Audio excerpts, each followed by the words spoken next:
Hello दोस्तों, नमस्कार। I am JK. Technical services के सीरीज में आज हम जानेंगे OEE, ओवरऑल इक्विपमेंट इफेक्टिवनेस के बारे में। ये सबसे इम्पोर्टेंट पार्ट रहता है कि अगर आपको अपने प्रोडक्टिविटी को मेज़र करना है, अगर प्रोडक्टिविटी को मेज़र करना है तो आपको OEE, ओवरऑल इक्विपमेंट इफेक्टिवनेस को चेक करना रहता है। हर एक प्लांट OEE जरूर से जरूर चेक करता है। इसमें 3 सबसे इम्पॉर्टेंट पैरामीटर्स होते हैं कि हमारा इक्विपमेंट का अवेलेबिलिटी क्या है, दूसरा है कि उसका परफॉर्मेंस क्या है। मान लीजिए हमारा 10,000 TBD का प्लांट है, इक्विपमेंट तो फुल रनिंग 24/7 आवर्स के हिसाब से वो रनिंग कर रहा है, लेकिन जो हमको आउटपुट मिलना चाहिए वो नहीं मिल रहा है। हमारा ओनली 5,000 TBD के प्लांट के हिसाब से चल रहा है। इसका मतलब देयर इज सम लैप्सेस, वो लैप्सेस हमारा OEE में कवर हो जाएगा। और तीसरा है कि हम जो प्रोडक्ट बना रहे हैं उसका क्वालिटी क्या है। ऐसा तो नहीं जो हम सीमेंट के बैग बना रहे हैं उसमें रिजेक्शन रेट ज़्यादा हो, उसमें डिफेक्ट्स ज़्यादा आ रहे हैं। 100% डिफेक्ट फ्री, इट मीन्स हमारा जो क्वालिटी है वो गुड है। अगर रिजेक्शन आ रहा है, डिफेक्ट आ रहा है, तो उसको भी मेजर किया जाता है। तो इसके हिसाब से OEE का माप होता है, उसको मेजर किया जाता है, डिटेल में जानते हैं। तो overall equipment efficiency is a gold standard for measuring manufacturing productivity. मतलब जो भी आप प्रोडक्ट की मैन्युफैक्चरिंग कर रहे हैं तो उसका प्रोडक्टिविटी को मेज़र करने का एक बहुत ही इफ़ेक्टिव टूल है, और हर प्लांट इस टूल को यूज़ करता है और इसको आइडेंटिफाई करता है। अगर आपका OEE 100% स्कोर मिल रहा है तो इसका मतलब जो भी पार्ट, जो भी मान लीजिए सीमेंट बैग है या कुछ भी और भी प्रोडक्ट है, वो गुड क्वालिटी का बना रहे हैं, और जितना रेटेड कैपेसिटी है प्लांट का, उस रेटेड कैपेसिटी पे प्लांट चल रहा है और कोई भी अनप्लान्ड स्टॉपेज नहीं आया। इसका मतलब ये है कि आपका OEE 100% दे रहा है। तो 100% क्वालिटी मतलब जो आप पार्ट है उसमें कोई भी रिजेक्शन नहीं है, गुड पार्ट है, उसमें कोई भी डिफेक्ट नहीं आ रहा है आपके मैन्युफैक्चरिंग में। 100% परफॉर्मेंस मींस जितना आपका रेटेड कैपेसिटी पे प्लांट चल रहा है उस कैपेसिटी पे पूरा फुल परफॉर्मेंस का साथ में सारे इक्विपमेंट चल रहे हैं, और जितना एज फास्ट एज पॉसिबल सारा प्रोडक्टिविटी हो रहा है। 100% अवेलेबिलिटी मींस जो प्लांट स्टॉपेज है उस प्लांट स्टॉपेज में आपका इक्विपमेंट चल रहा है। अनप्लान्ड में कोई भी ऐसा इक्विपमेंट नहीं है कि अनप्लान्ड में वो बंद हो गया, उसमें कुछ ब्रेकडाउन्स आ गए हैं। अगर ब्रेकडाउन आ गया, अनप्लान्ड स्टॉपेज हो गया, इसका मतलब अवेलेबिलिटी वहाँ पर आपका कम हो जाएगा। तो OEE में क्वालिटी, परफॉर्मेंस और अवेलेबिलिटी का माप लेके एक निष्कर्ष निकाला जाता है। तो कैसे उसको हम चेक करेंगे, हाउ टू कैलकुलेट OEE। इसमें simple A × P × Q = OEE। तो यहां पर A क्या है? अवेलेबिलिटी। अवेलेबिलिटी हमने जाना कि यहां पर अनप्लान्ड और प्लांट दोनों स्टॉपेज को काउंट में लिया जाएगा। 100% मींस कोई भी अनप्लान्ड स्टॉपेज नहीं हुआ है, तो उसके हिसाब से अवेलेबिलिटी निकाला जाएगा।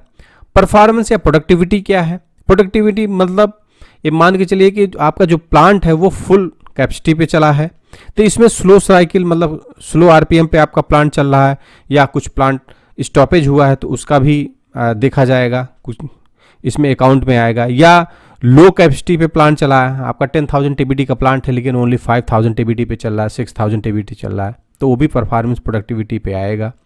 100% स्कोर है, इसका मतलब ये है कि आपका फुल कैपेसिटी पे प्लांट चल रहा है और 100% रिजल्ट मिल रहा है। तीसरा है क्वालिटी। क्वालिटी में कुछ पार्ट डिफेक्टिव भी हो सकते हैं, तो उसको भी अकाउंट में लिया जाता है। अगर रीवर्क हुआ है तो उसको भी अकाउंट में लिया जाएगा। 100% क्वालिटी मीन्स आप जो भी प्रोडक्ट बना रहे हैं वो 100% क्वालिटी के साथ बना रहे हैं। उसका जो भी QAP है वो QAP के हिसाब से आप अपने प्रोडक्ट को बना रहे हैं। क्वालिटी एश्योरेंस प्लान के साथ में आप जितने भी इक्विपमेंट बन रहे हैं वो प्रॉपर तरीके से बन रहे हैं, कोई भी पार्ट डिफेक्टिव नहीं है। जो भी अगर आपको मेजर करने हैं प्रोडक्ट के लिए, चाहे जो भी टेस्ट करने हैं, वो सारा टेस्ट हो रहा है और कोई भी प्रोडक्ट फेल नहीं हो रहा है। तो अवेलेबिलिटी, परफॉर्मेंस और क्वालिटी, आप सोचिए तीनों को मेजर करके OEE ओवरऑल इक्विपमेंट इफेक्टिवनेस निकाला जाता है। तो ओवरऑल इक्विपमेंट इफेक्टिवनेस जितने भी लॉसेस हैं इन सभी को अकाउंट में लिया जाता है। 100% मीन्स आप गुड प्रोडक्ट बना रहे हैं, फुल रेटेड कैपेसिटी पे प्लांट चल रहा है और कोई भी स्टॉपेज नहीं आ रहा है। कैसे कैलकुलेट करते हैं? कैलकुलेट करने का एक एग्जांपल मैं आपको समझाता हूं। अवेलेबिलिटी जस्ट समझने के लिए आप समझिए MTBF mean time between failure और divided by mean time between failure plus MTTR। तो MTBF क्या है? इक्विपमेंट रन आवर, जो कि हमने इसके पहले वाले वीडियो में देखा, divided by frequency of breakdown. MTBF equipment run hour divided by frequency of breakdown plus total breakdown hours divided frequency of breakdown. Overall देखेंगे तो total run hour divided by plant production time, run time में plant production time और minus stoppage time. Performance है, performance के लिए ideal cycle time into total count divided by run time, total count divided run time या ideal run rate.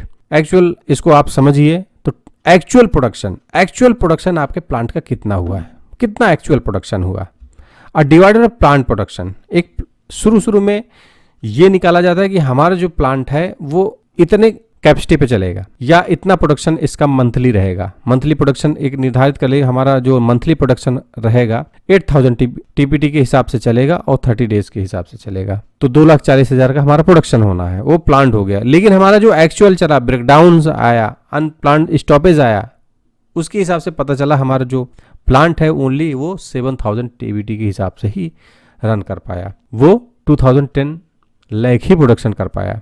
तो actual production divided by plant production, तो इससे हमको performance पता चल गया। क्वालिटी में total good quant and total count, मतलब हमारा जितना प्रोडक्ट है वो गुड क्वालिटी का कितना बना है और टोटल हमारा कितना प्रोडक्शन हुआ और कितना हमारा रिजेक्शन रेट हुआ है, तो उसको हम अकाउंट में लेके क्वालिटी निकालेंगे। तो total quality of product divided by total production. मान लीजिए हमारा जो टोटल क्वालिटी है बैग बनाने का, कि वो हमको बनाना है 4 लाख बैग बनाना है, लेकिन उस 4 लाख बैग में हमारा करीब 50-60 बैग हमारा डिफेक्टिव हो गया, तो उतना हमको माइनस करना रहेगा। तो उतना माइनस करेगा डिवाइडेड बाय टोटल प्रोडक्शन, इससे हमको टोटल क्वालिटी पता चल जाएगा।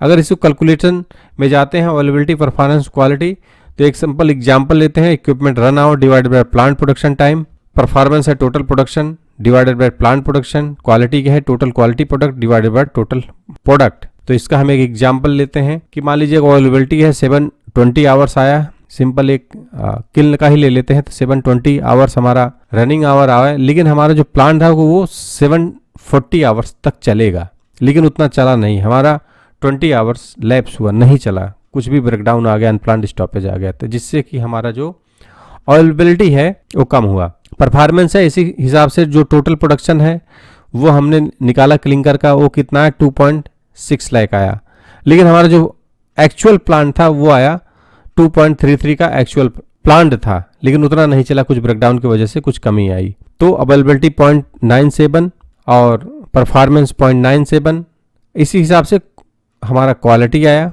क्वालिटी में भी ये पता चला कि क्लिंकर जो हमारा है, टोटल क्वालिटी प्रोडक्ट क्लिंकर जो क्वालिटी है वो 2.26 लाख हमारा एक्चुअल हुआ, और टोटल जो हमारा प्रोडक्ट है क्लिंकर बना वो 2.26 आया, तो इसके हिसाब से हमारा क्वालिटी आ गया 0.997। तो ओवरऑल इफेक्टिव इक्विपमेंट इफेक्टिवनेस आया 0.97 इंटू 0.97 इंटू 0.997, तो 0.93, जो कि ये बेस्ट स्कोर है।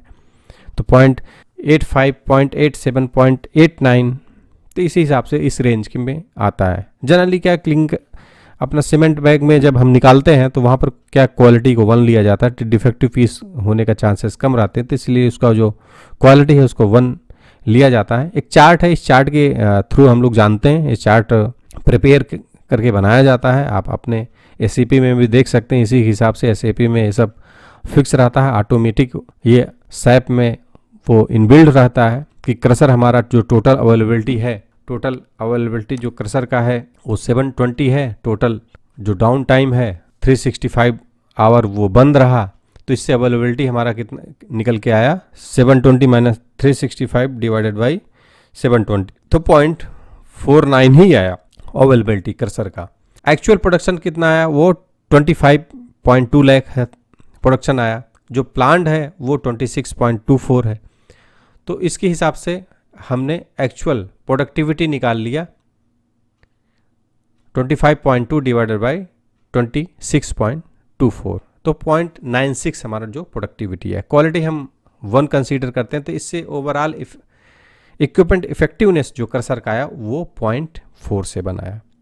तो 0.47 इसलिए कम आया कि सबसे ज़्यादा इम्पैक्ट दिया कौन सा, अवेलेबिलिटी हमें देख रहे हैं कि 365 आवर्स वो डाउन टाइम रहा है। अगर एक महीने में तो करीब 15 दिन तो ये स्टॉपेज में गया। उसी हिसाब से रॉ मिल में जानते हैं, रॉ मिल में गए तो देखे कि जो टोटल अवेलेबिलिटी है वो 720 आवर्स की है, लेकिन 720 आवर्स में डाउन टाइम हो गया कितना, 205। हमारा जो प्लांट अवेलेबिलिटी इतना होना चाहिए 720, लेकिन हमारा 205 का डाउन टाइम हो गया, ब्रेकडाउन आ गया, प्लांट स्टॉपेज आ गया। तो उस समय अवेलेबिलिटी हमारा कितना आ जाएगा, 720 माइनस 205 डिवाइडेड बाई 720, तो अवेलेबिलिटी हमारा कितना 0.71 आया। एक्चुअल प्रोडक्शन हमारा कितना 1.6 लाख, लेकिन प्लांट था 1.7, तो 1.6 डिवाइडेड बाई 1.7, तो हमारा जो प्रोडक्टिविटी आया वो 0.94 आया। क्वालिटी 1 लेंगे तो इस हिसाब से हमारा जो OEE है वो 0.67 आया। तो इस हिसाब से आप क्लीन कोल मिल, सीमेंट मिल, पैकिंग प्लांट सभी का आप निकाल सकते हैं। ये है ओवरऑल इक्विपमेंट इफेक्टिवनेस।